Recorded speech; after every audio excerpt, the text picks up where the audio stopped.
suivre sa télévision, Bakina Balobi, chers téléspectateurs, bonjour, bon après-midi à vous et surtout bon jeudi à vous de partout où vous vous trouvez.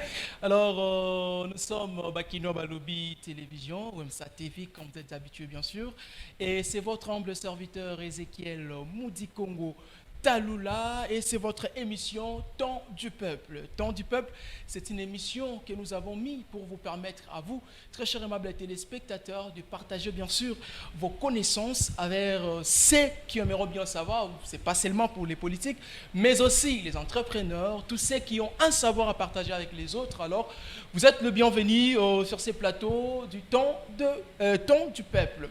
Merci beaucoup à ceux qui nous ont écrit depuis l'ICACI, après notre émission de la semaine dernière. Merci à ceux qui nous ont écrit depuis l'Ituri, depuis le Grand Bandundu, l'Équateur. Merci beaucoup, ça prouve que vous nous suivez, voire même sur notre chaîne YouTube. Merci beaucoup à vous.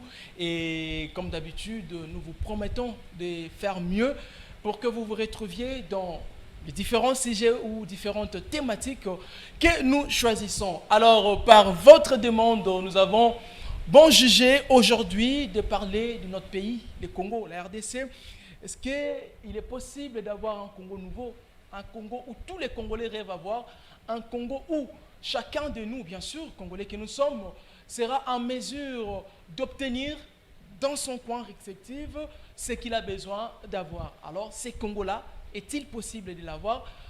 Si oui, nous le saurions. Sinon, alors avec notre invité du jour, nous allons aussi le savoir. Alors, comme invité aujourd'hui, nous avons reçu pour vous Monsieur Kennedy Mpoyi, au cadre du Parti Alternative Citoyenne. Avec lui, nous allons parler, est-ce qu'il est possible d'avoir un Congo nouveau? Un Congo nouveau, est-il possible? C'est notre thématique du jour. Messieurs Kennedy, bonjour et bienvenue sur cette émission. Bonjour Ézéchiel, merci beaucoup. Nous sommes vraiment privilégiés. Je salue également tous vos téléspectateurs.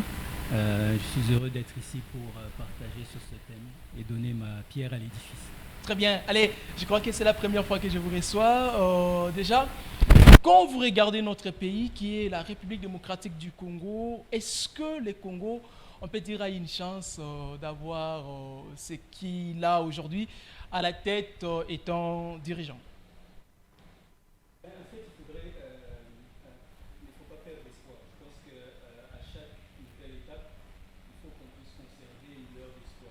Okay. Là, nous sortons qui a été renouvelée. Il y a un ministre qui vient d'être nommé, donc nous devons garder toute bonne foi et continuer à garder espoir. Il ne faut pas perdre espoir, c'est tout ce qui nous reste en fait. La seconde chose, c'est que nous devons tous définir en fait c'est quoi le Congo nouveau que nous voulons. Okay. Et je pense que c'est ça qui est important. Il y a beaucoup de choses que nous n'avons pas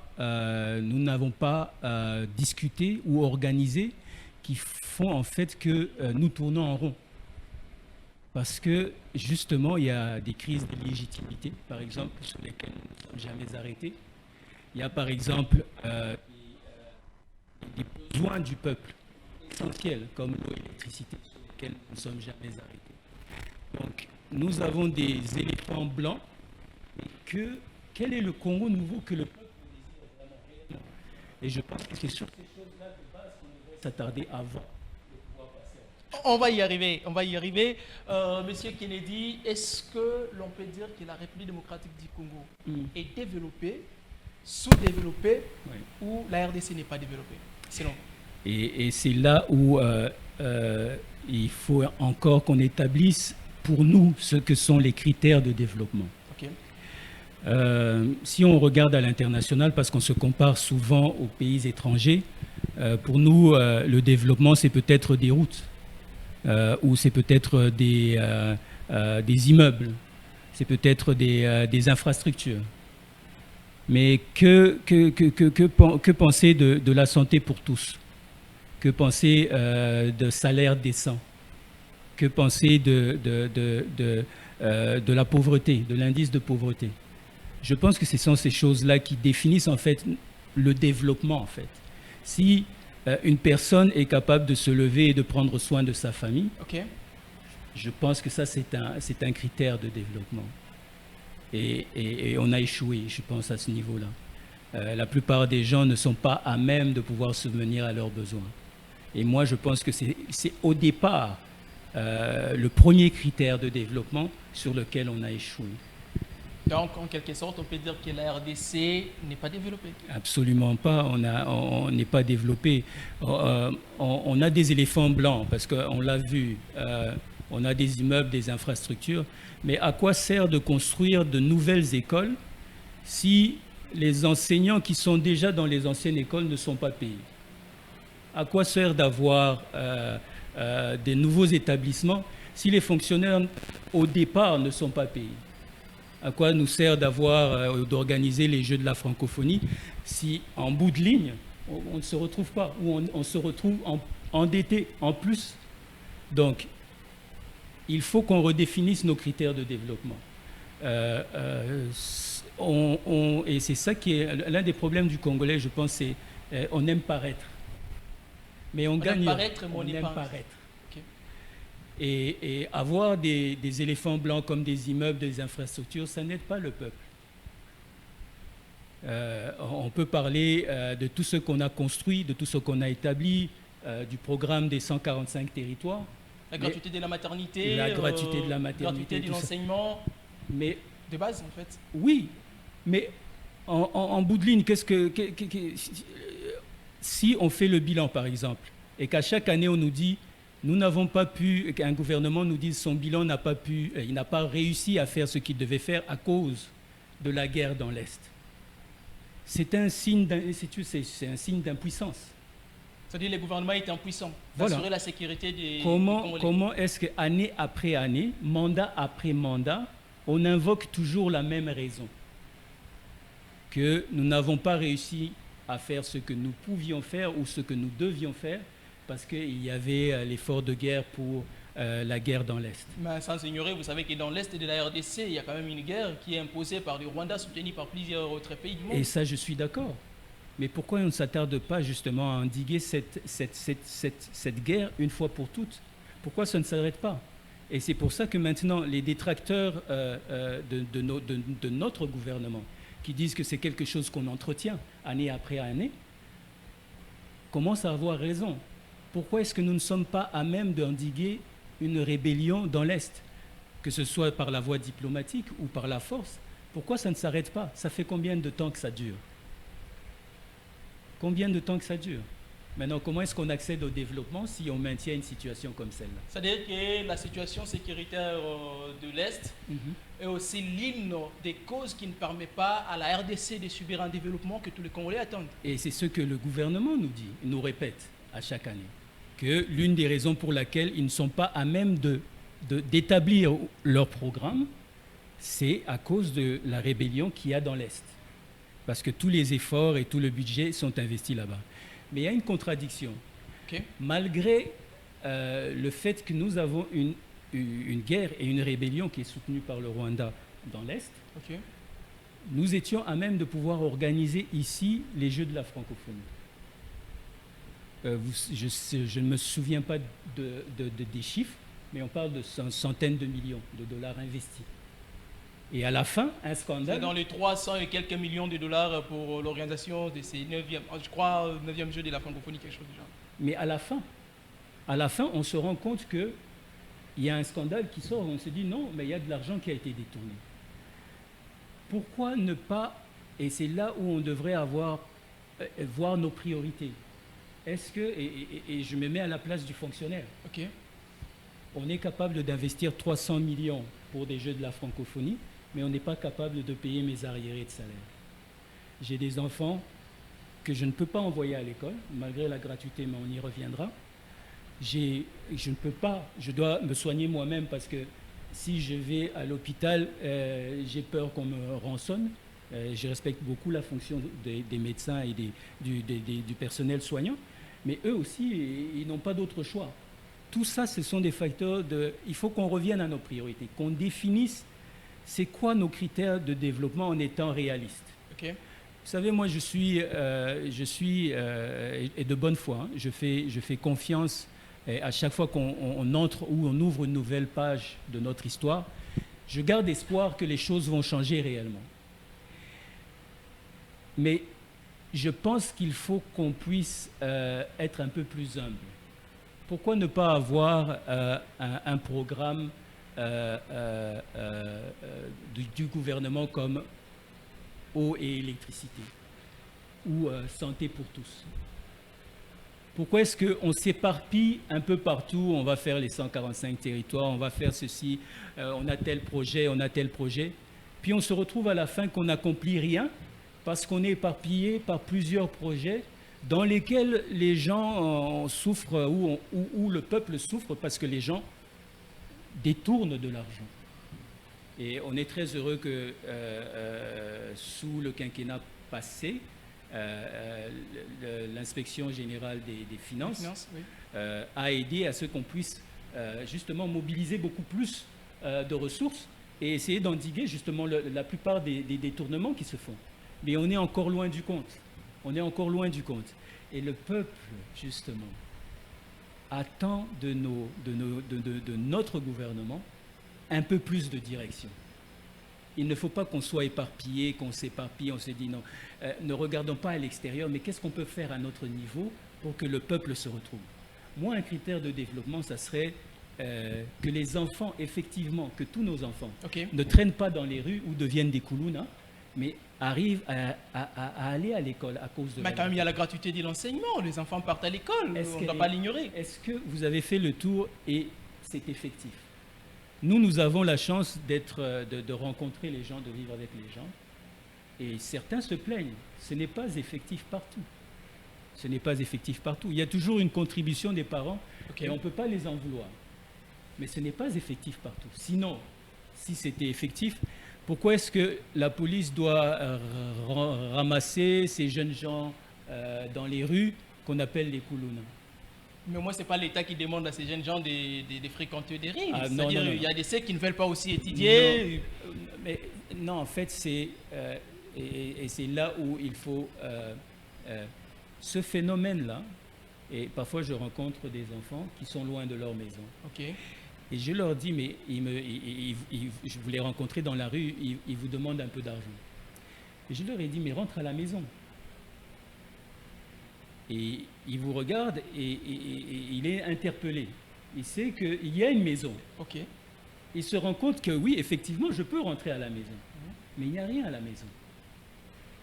Donc il traîne dans les rues. Il n'y a pas à manger, il n'y a pas à boire, il n'y a pas à se vêtir. Bon, il choisit d'aller dans les rues avec ses amis, de demander, de rançonner un peu les gens dans les rues pour avoir un peu d'argent. C'est un problème sérieux sur lequel il faut pas juste condamner ces jeunes gens, ne pas avoir juste la méthode forte où on dit on va les prendre, les arrêter, les envoyer. Essayer d'aller au plus profond. Et certains d'eux souffrent de dépression.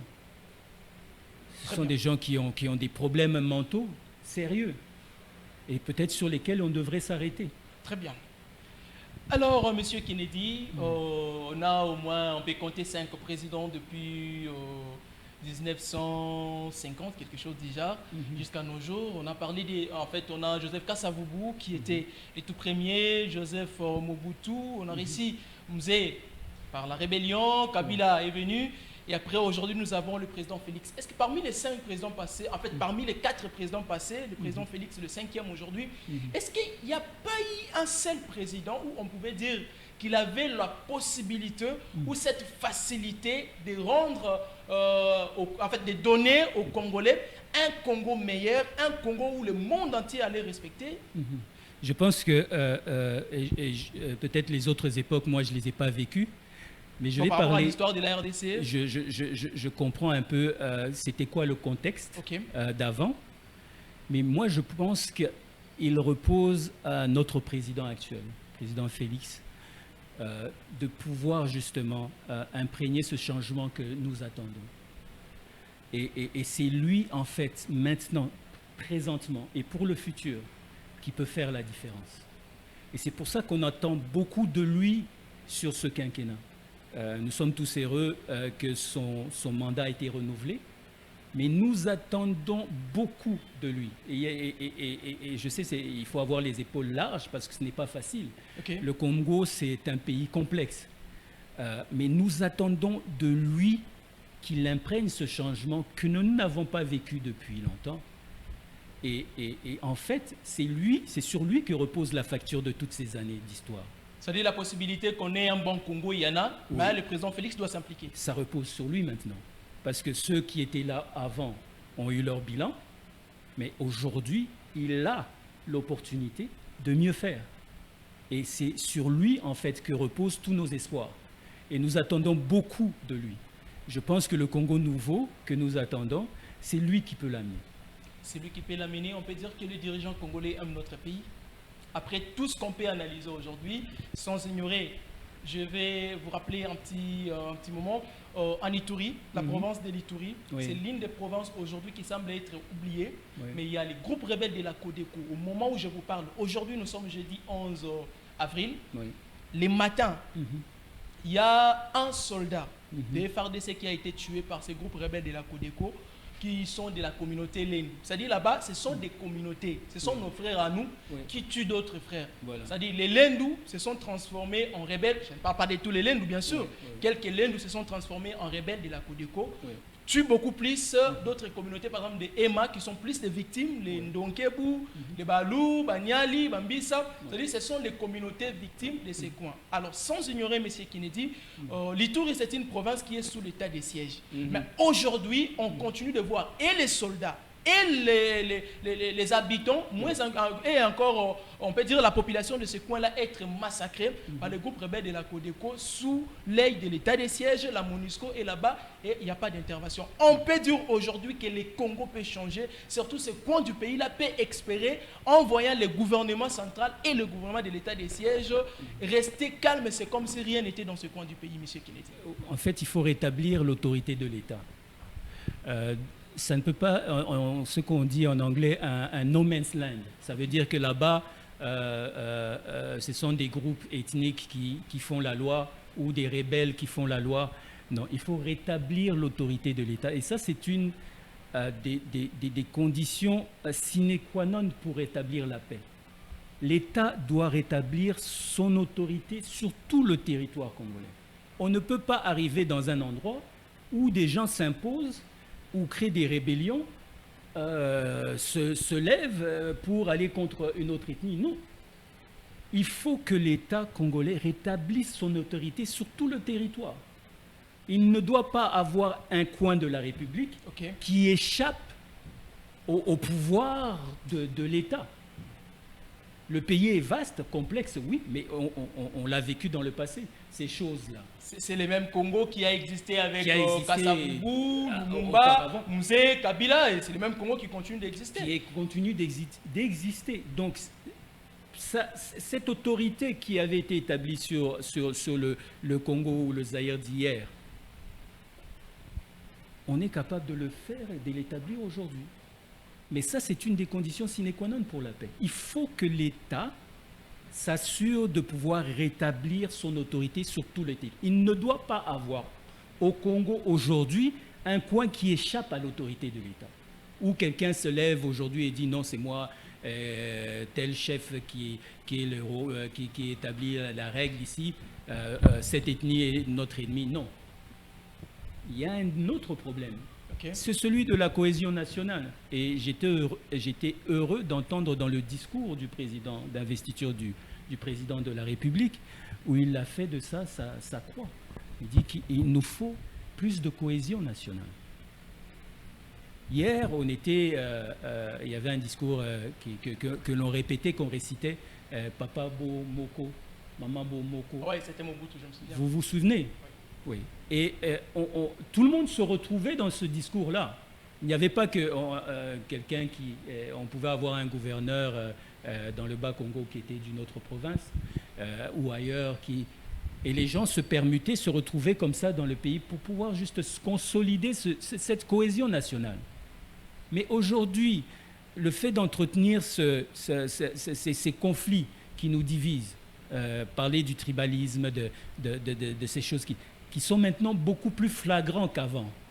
Mais c'est ça qui, en fait, font que le pouvoir de l'État s'effrite parce que les gens ne se retrouvent pas, ne se reconnaissent plus dans le gouvernement. Combien aujourd'hui peuvent se dire qu'ils sont congolais? Combien aujourd'hui vont se dire, ou il va se dire, non, moi je suis plutôt de cette ethnie, ceux-là ne sont mes ennemis. Nous sommes tous congolais. Est-ce qu'on ne peut pas revenir justement à cette notion, à cette cohésion nationale qui a existé pour justement consolider l'autorité de l'État et consolider justement notre pays? Faire une force que lorsque nous sommes attaqués par nos ennemis, nous lèvons tous d'un seul homme. Et que ce n'est pas, on est tous républicains et ce n'est pas que on se retrouve avec une guerre, mais vous avez des discours divergents. Vous entendez aujourd'hui qu'on a une guerre à l'Est, mais vous avez des Congolais qui sont capables de dire que, bon, voilà, on va se rallier avec la rébellion. Est-ce qu'on est nationaliste? Est-ce qu'on aime ce pays réellement? Normalement, tout le monde devrait être républicain et nationaliste. Et se dit non. Même si les choses ne marchent pas, on reste républicain, nationaliste. Mais les choses ne marchent pas. Il y a justement des moyens qui nous permettent de pouvoir justement endiguer ces choses, pouvoir régler ces choses. Alors, quels sont ces moyens? Est-ce que ces moyens sont tout visibles, sont tout palpables ou... Et ça, c'est une bonne question. Et c'est là où on demande justement que ces moyens de démocratie soient renforcés. Nous n'allons pas revenir sur les élections, mais les élections, c'est un des moyens où le peuple exprime justement son besoin d'avoir un changement ou du nouveau. Et élu ses dirigeants, ces gens qui vont lui donner la direction. Okay. Ça, c'est un des moyens. Mais ensuite, il y a le pluralisme. Et puis, le peuple doit définir également ce qu'il veut. Parce que normalement, c'est le peuple qui est souverain. Si on trouve que les choses ne fonctionnent pas, mais il faut l'exprimer. Il faut l'exprimer. Aujourd'hui, les gens sont fatigués d'aller marcher parce que c'est du pareil au même. Les gens disent, et c'est le discours de la population aujourd'hui, nous avons marché avec l'opposition pendant je ne sais combien, 37 ans. Aujourd'hui, c'est cette même opposition qui nous opprime. Mais à quoi bon de redescendre dans les rues et de marcher si c'est pour que ça redevienne du pareil au même? Alors le peuple est fatigué de faire des marches? Il est fatigué. Il est fatigué. Mais est-ce que cela est nécessairement une raison pour aller prendre des armes et tuer nos frères dans l'est du pays, les voir se déployer et être loin de leur maison, créer des crises sanitaires énormes pour justement le changement, pour appeler le changement? Vous savez, et je me souviens de il y a un dirigeant canadien, lorsqu'il s'est senti impopulaire, il est allé aux élections. Il a dit, j'organise des élections pour gagner à nouveau la confiance de ces gens-là. Il est retourné aux élections, il a dit, non, j'ai l'impression que ma popularité a baissé. Il n'a pas eu peur. Et c'est honorable, parce qu'il se dit, attendez, est-ce que le peuple me suit toujours? Ou, comme le maréchal le disait avant, je me sens un petit peu seul.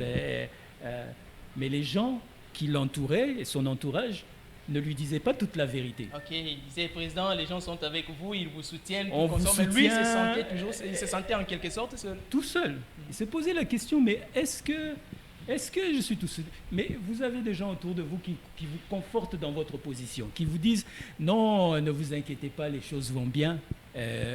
Vous avez été réélu à 70% des voix, donc tout va bien.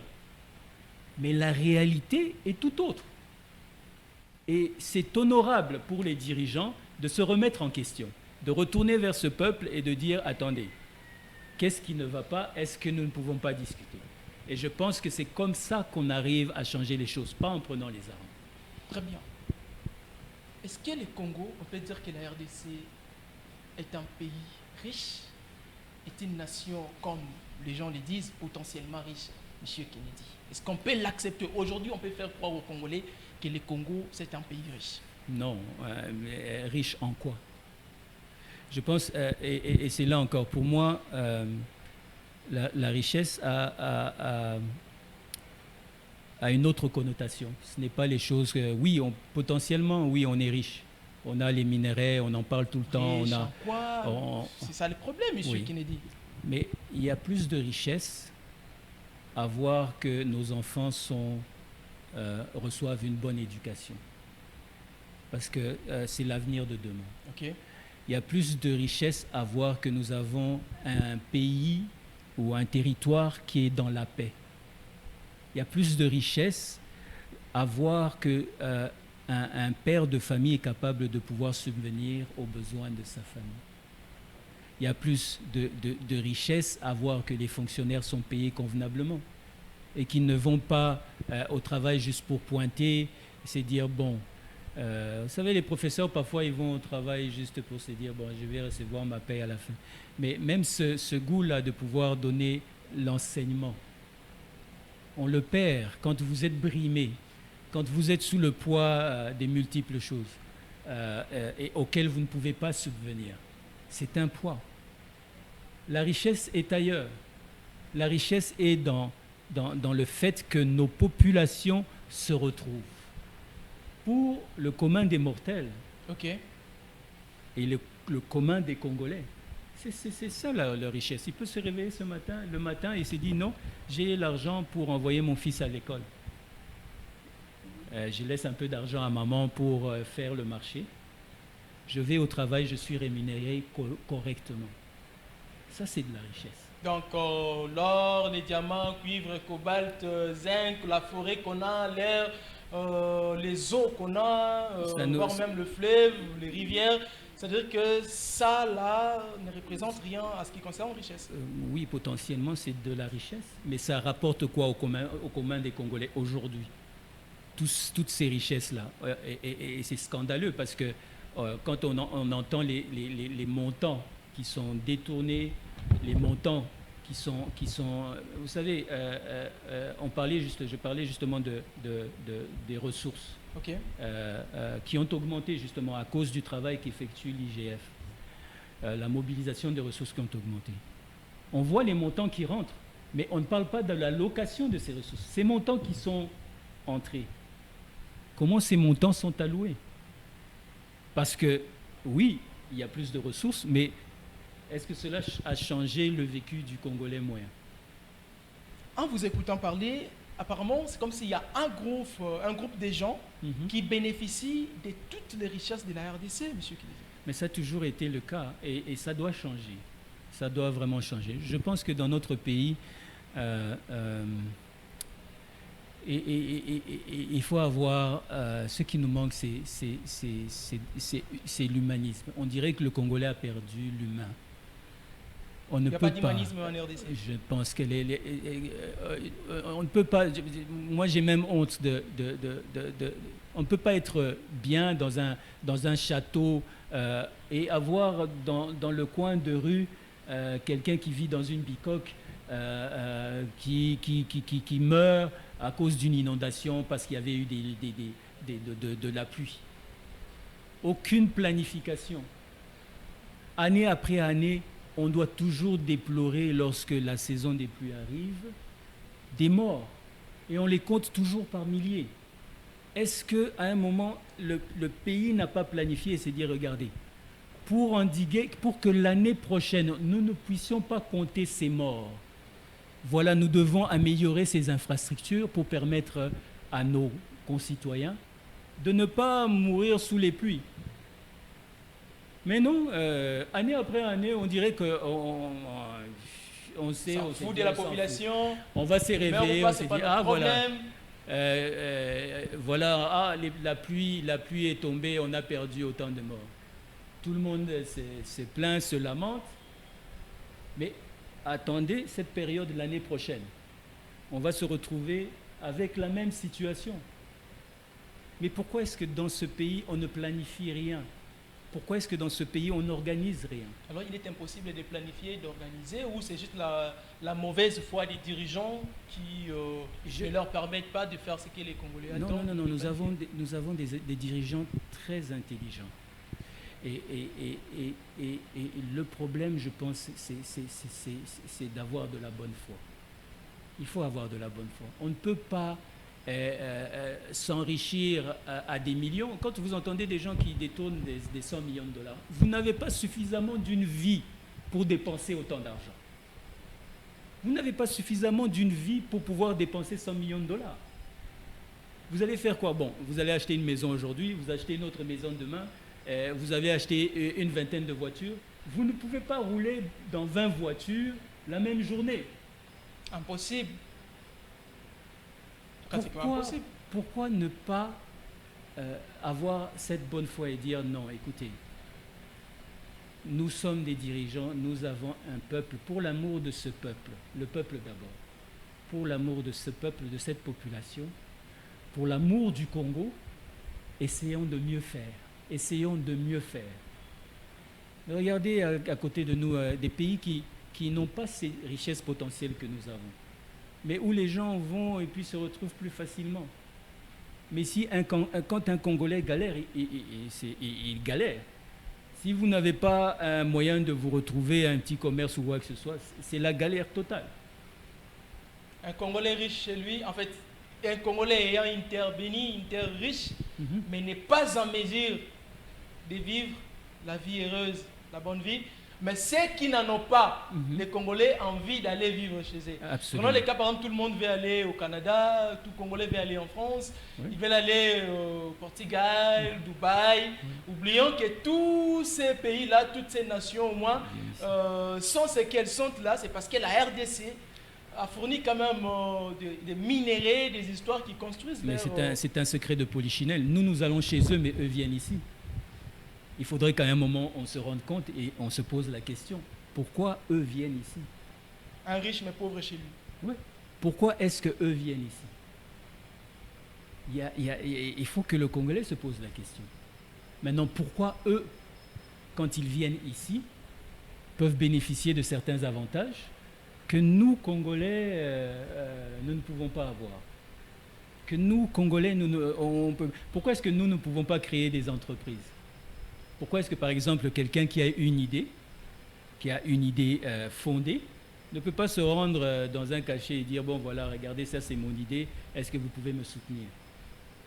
Mais quand quelqu'un vient du Canada ou de la France, il vient s'installer ici, on lui donne tous les avantages parce que justement, il est expatrié. On doit revoir tout ceci. Et il y a moyen de mieux faire. Il y a vraiment moyen de mieux faire. Et j'interpelle nos dirigeants à avoir un peu plus de bonne foi.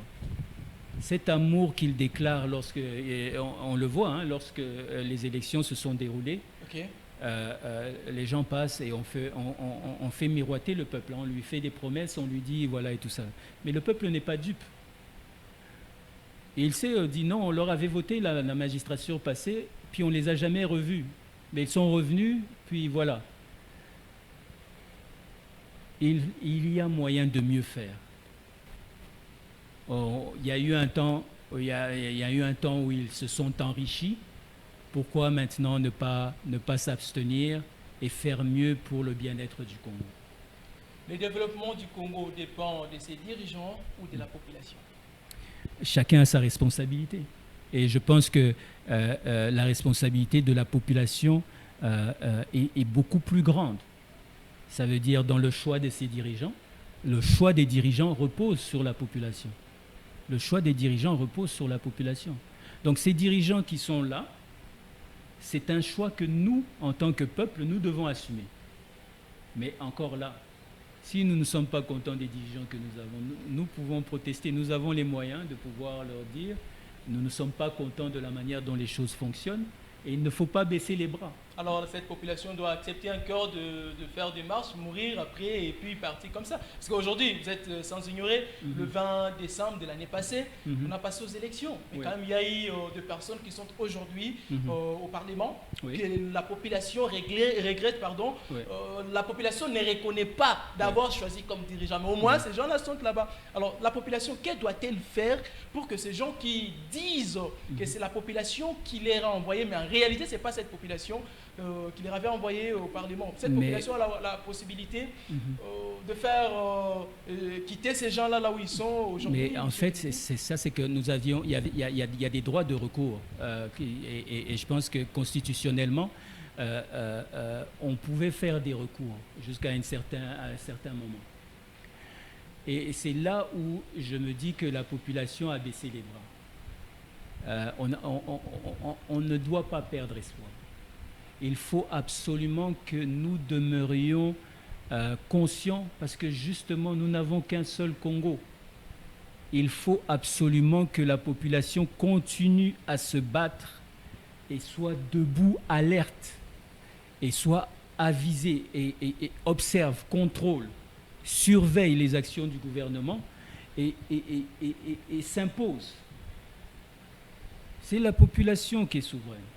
Et c'est vrai, les responsabilités sont partagées. C'est vrai que les dirigeants ont leurs responsabilités, mais il y a une forte responsabilité qui repose sur la population. Et il ne faut pas qu'on l'ignore. Il faut vraiment qu'on reste solidaire et qu'on continue à marteler notre souveraineté. Il faut qu'on la conserve. Il ne faut pas qu'on se laisse avilir et puis se dire non, à quoi bon? Ils vont faire ce qu'ils veulent. Non.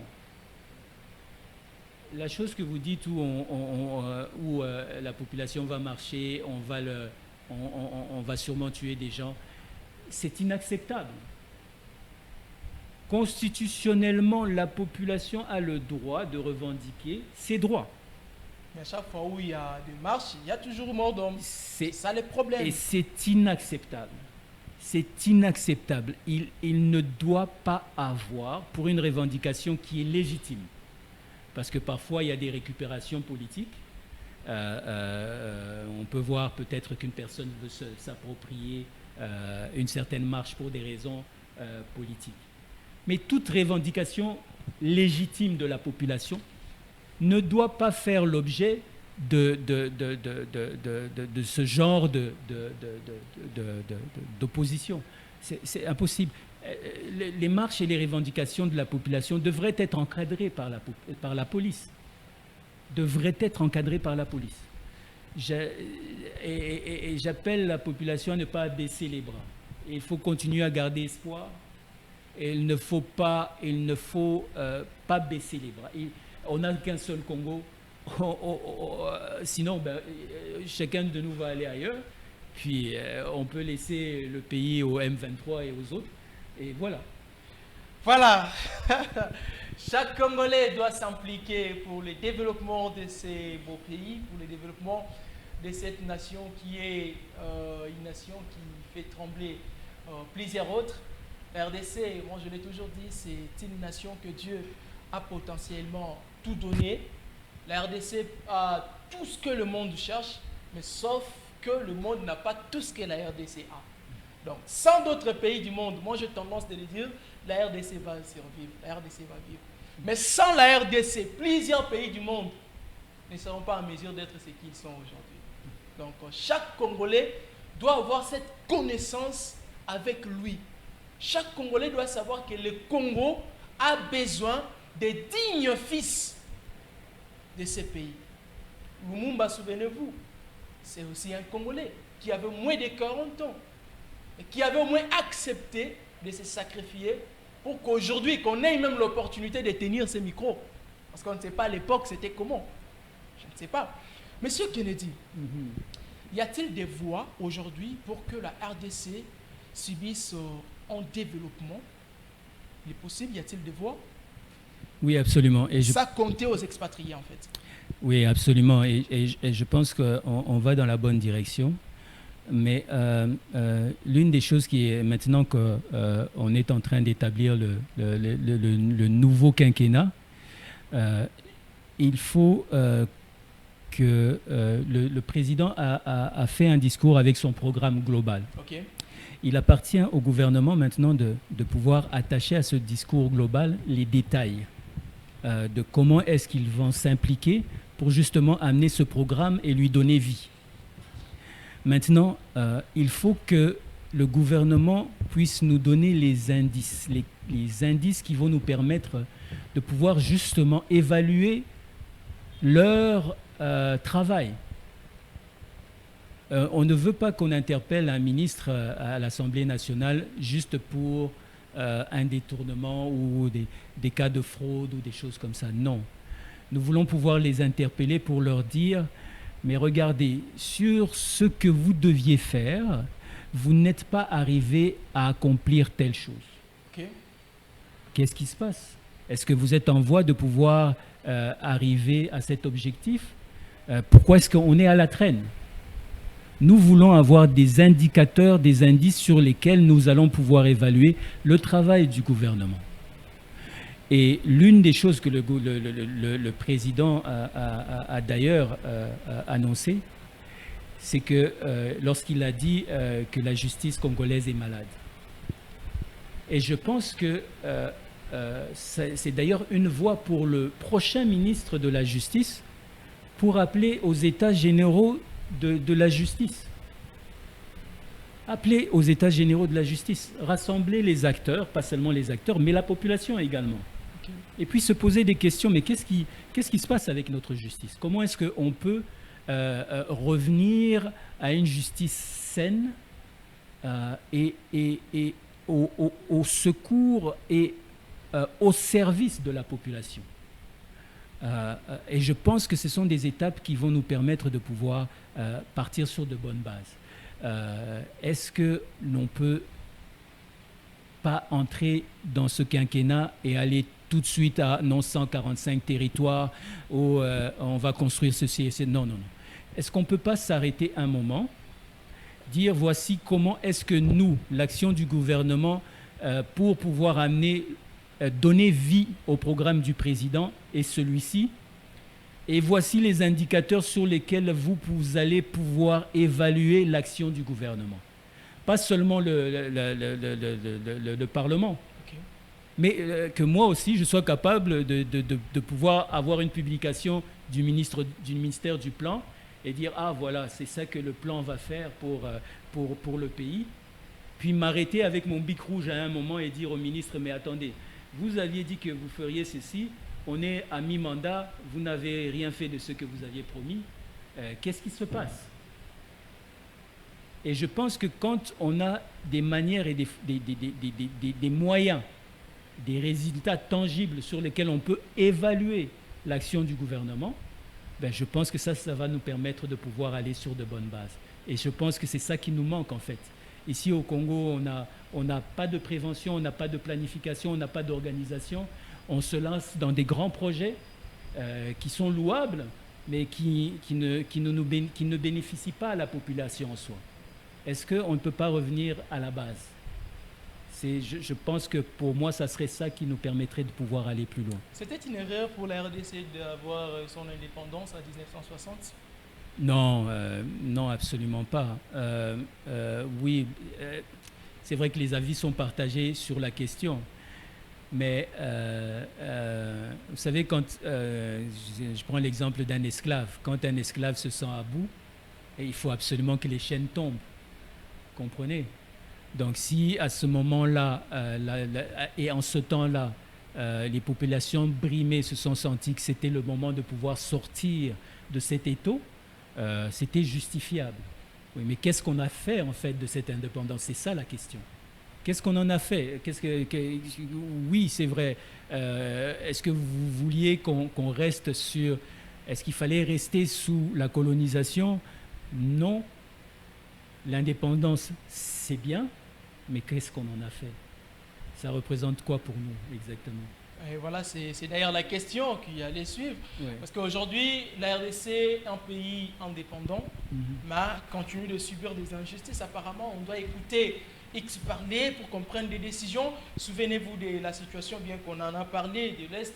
À un moment, il a fallu qu'on parle avec des EAC, du coup, tout consort. Alors, en voyant tout ça là, c'est comme si la RDC continue de vivre en dépendance. C'est quand même quelque chose qui dérange la population, M. Kennedy. Oui, absolument. Indépendant, mais vous dépendez toujours des autres. Oui, absolument. Et je pense que l'un des problèmes, c'est la multiplicité des accords, surtout pour l'Est.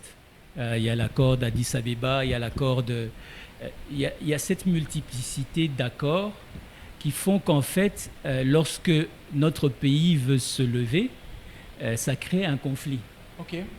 Vous vous levez, mais on vous dit que vous êtes en contradiction avec l'accord que vous avez signé ici. Bon, vous vous dites d'accord.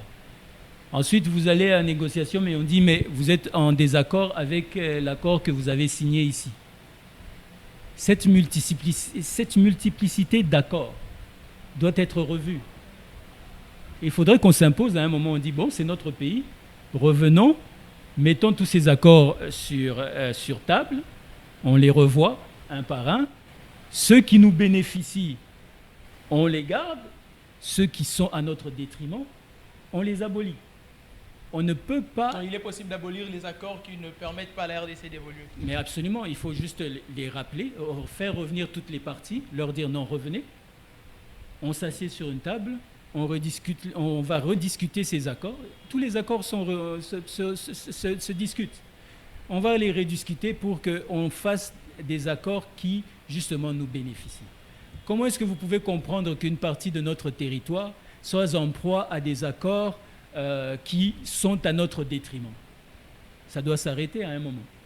Très bien, ça doit s'arrêter à un moment. Pour participer à cette émission, nous avons tendance de vous dire écrivez-nous sur que ce soit WhatsApp ou encore SMS normal pour ceux qui utilisent les réseaux que vous voyez là, qu'on ne peut pas citer les noms en titre de publicité. Il y aura aussi un moment où on ne doit pas mettre de numéros parce que ces réseaux en question, nous faisons trop des émissions avec, mais malheureusement, c'est compliqué là. Alors, on peut lire quelques messages de ceux qui nous ont écrits. Parce que vous aussi qui aimeriez participer à cette émission, faites comme eux. Écrivez-nous, nous allons vous lire. Ici, c'est seulement lire, c'est mieux. Mais si vous nous appelez, nous ne recevrons pas les appels. Les appels, attendez Bakino Balobi. Là-bas, c'est en Lingala d'ailleurs. Vous aurez la facilité d'appeler. Et puis, réagir. Bonjour, Ezekiel Moudi Congo. Merci beaucoup. Je suis Monsieur Mpagna, je pense bien. Je vous suis depuis la commune de Limete. J'aime le calme de Monsieur Kennedy. C'est un homme calme, en le voyant, il parle bien. Alors, il peut mériter un poste ministériel. Ah, c'est aussi une question. Ah, donc vous choisissez le poste ministériel pour Monsieur Kennedy. Allez, le second message. Bonjour, cher journaliste, je suis content de te suivre. Voilà le genre des émissions que nous aimerions suivre. Au Congo, presque la majorité des politiciens et des non-journalistes deviennent des dialélistes, mais au moins comme ça, on se retrouve. Merci beaucoup et je salue votre invité. Merci beaucoup. Ce n'est pas tout le monde qui est dialéliste quand même. Donc ça, c'est moi. Allez, on va lire un autre message. Bonjour, cher confrère, je te suis depuis quelque part. Bon, mon nom, je ne préfère pas trop le dire, mais je voulais tout simplement te féliciter pour l'émission et merci à M. Kennedy. Il a un bel accent. Merci beaucoup. Vous, ce que vous avez retenu, c'est l'accent. Allez, on va lire les messages WhatsApp maintenant. Ça, c'était les SMS. Bon, je ne vais pas tout lire quand même parce qu'on n'a pas assez de temps. Allez, bonjour. La situation sécuritaire dans l'Est de la RDC cause problème. Voilà, cause problème.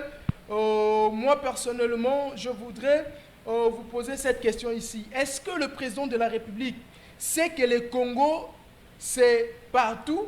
C'est d'abord le Nord Kivu, le Grand Bandundu, le Congo central, le Butembo, partout là aussi, c'est le Congo. Posez-moi cette question à son Excellence, Monsieur le Président. Ben, il essaie, il ne peut pas être président, ça c'est rendre compte de ça.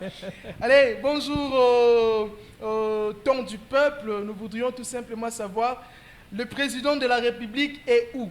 Ah, mais le président de la République, il est là où il est. Vous voulez qu'il soit où?